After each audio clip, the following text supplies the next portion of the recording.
Et oui, ça y est, le Samsung Galaxy S25 FE a été officialisé au moment que je tourne cette vidéo et on va en parler du coup. Est-ce qu'il y a des gros changements comparé au S24 FE de l'année dernière? On va pas se le cacher, la réponse est plutôt non, mais on va quand même parler de ce S25 FE.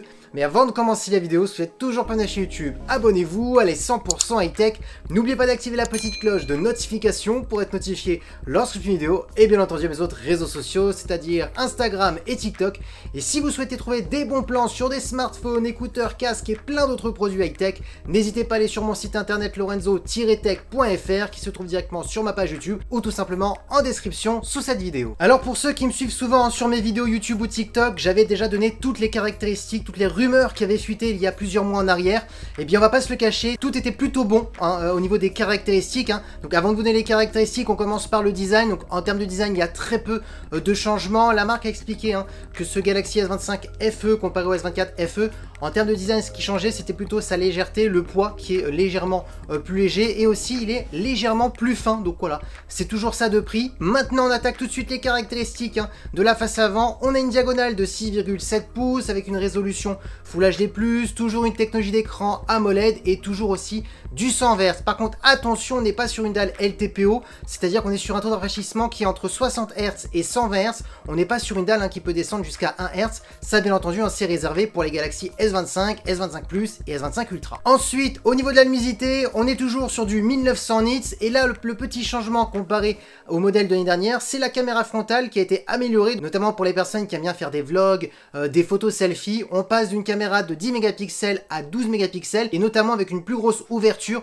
notamment pour les photos de nuit. Donc ça reste toujours ça de prix. Du coup, pour l'instant, pas de grosse différence à part la caméra frontale et bien entendu l'écran qui est légèrement plus grand en enlevant un petit peu les bords, en enlevant aussi la finesse et de la légèreté. C'est les seuls petits changements pour l'instant au niveau de l'écran et au niveau bien entendu du design du smartphone. Alors maintenant, parlons de la partie photo et si vous attendez à un changement, bah malheureusement non, aucun changement. C'est les mêmes caractéristiques que l'année dernière, les mêmes capteurs, un capteur principal de 50 mégapixels, un ultra grand angle de 12 mégapixels et un téléobjectif de 8 mégapixels qui permet d'avoir un zoom optique jusqu'à x3 et au niveau de la vidéo, bien entendu, on peut filmer jusqu'en 8K en 30 images par seconde ou sinon vous pouvez aussi descendre en 4K.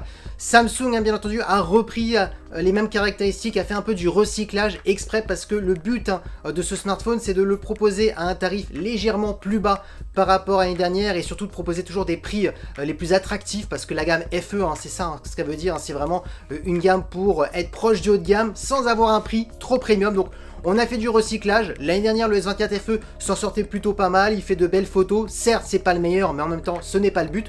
Donc voilà, dites-moi en commentaire ce que vous pensez. Est-ce que Samsung a bien fait de reprendre la même fiche technique ou est-ce qu'ils auraient dû peut-être un peu améliorer la photo? Dites-moi tout ça en commentaire. Et bien entendu, tout ce qui est intelligence artificielle au niveau de la photo, plein de nouveautés vont arriver. Tout ce qui a été annoncé sur les S25, bien entendu, arriveront sur ce S25 FE. Maintenant, parlons de performance. Alors là aussi, c'est un petit peu dommage parce que oui, il y a pas vraiment de grosses améliorations parce qu'on a les mêmes specs que l'année dernière, 8 Go de RAM accompagné d'un processeur Exynos, c'est le 2400 qui date maintenant de 2 ans. Alors pour certains, je sais que ça va grincer des dents en se disant ah mince, il n'y a pas encore de nouveau processeur, on a encore le même processeur que l'année dernière. Alors la petite nouveauté qu'a annoncé Samsung, c'est que l'Exynos 2400 va être meilleur par rapport à l'Exynos 2400 qu'on retrouve sur le S24 FE, tout simplement parce qu'au moment que le processeur chauffe, et la chambre à vapeur va mieux gérer la chauffe parce qu'ils ont agrandi de 10% la chambre à vapeur et c'est vrai que les problèmes des processeurs, c'est que quand ça chauffe, hop, tout de suite on a une baisse de performance et si on a un bon système de refroidissement, on peut avoir des meilleurs perfs avec le même processeur. Donc c'est ce qu'a annoncé Samsung. Donc encore une fois, on le sent encore que ce S25 FE, c'est vraiment du recyclage par rapport au S24 FE de l'année dernière. Ensuite, en termes de stockage, on aura le choix entre 256 et 512 Go. Là par contre, il y a une nouveauté, ça peut être quand même intéressant, c'est la batterie. On passe maintenant d'une batterie de 4700 mAh de l'année dernière à du 4900 mAh, donc ça reste quand même 200 mAh de prix, donc c'est quand même un bon point. Et en plus, c'est pas tout, on a maintenant une recharge de 45 watts, donc enfin on a le 45 watts qu'on retrouve sur le S25 Plus et le S25 Ultra. La marque explique qu'on peut gagner 65% en rechargeant 30 minutes son smartphone, donc c'est bien mieux que le 25 watts qu'on retrouvait l'année dernière sur le S24 FE. Et oui, maintenant on parle de prix, et bien ce Samsung Galaxy Galaxy S25 FE a été annoncé au tarif de 749 €. Et si vous voulez la version 512 Go, on dépasse les 800 et quelques euros. Après, tout dépend les prix des revendeurs, des sites internet. Mais bon, le prix de base c'est 749 €. Donc, comme on est sur un prix quand même qui est plutôt attractif, c'est normal maintenant, on comprend pourquoi Samsung a vraiment peaufiné son modèle de l'année dernière en améliorant juste un petit peu les perfs, en améliorant le système de refroidissement, mais en gardant le même processeur, donc on fait du recyclage. Par contre, la batterie, elle gagne légèrement en autonomie avec une recharge plus rapide. Ensuite, la partie photo, encore du recyclage. L'écran, encore la même chose, du recyclage, sauf on améliore la caméra frontale pour faire des photos selfie. Et c'est tout, c'est vraiment ça les plus gros changements. Après, le reste, c'est vraiment du copier-coller. Donc, le prix est quand même plutôt intéressant quand même à 749 €. Pourquoi? Parce qu'on sait très bien qu'avec Samsung, d'ici quelques mois, pour essayer de booster les ventes, ils vont faire des promotions, des ODR, et on va avoir un tarif qui sera largement en dessous des 749 €. Et il faut aussi penser à la revente sur le marché de l'occasion. Donc, il faut le voir un petit peu de cette manière. Après, c'est vrai que je sais que certains vont dire « Ah, mais tu sais que les S25 ou S25 Plus maintenant sont en promotion, peuvent même être un peu moins chers que ce S25 FE. » C'est vrai, mais c'est comme ça chez Samsung, hein, ça décote très vite. Donc pour ceux qui voudraient acheter ce Samsung Galaxy S25 FE, le profil type, c'est tout simplement les personnes qui ne veulent pas toutes les dernières technologies, c'est-à-dire d'avoir du vrai 100 Hz qui peut descendre de 1 Hz et monter jusqu'à 100 Hz.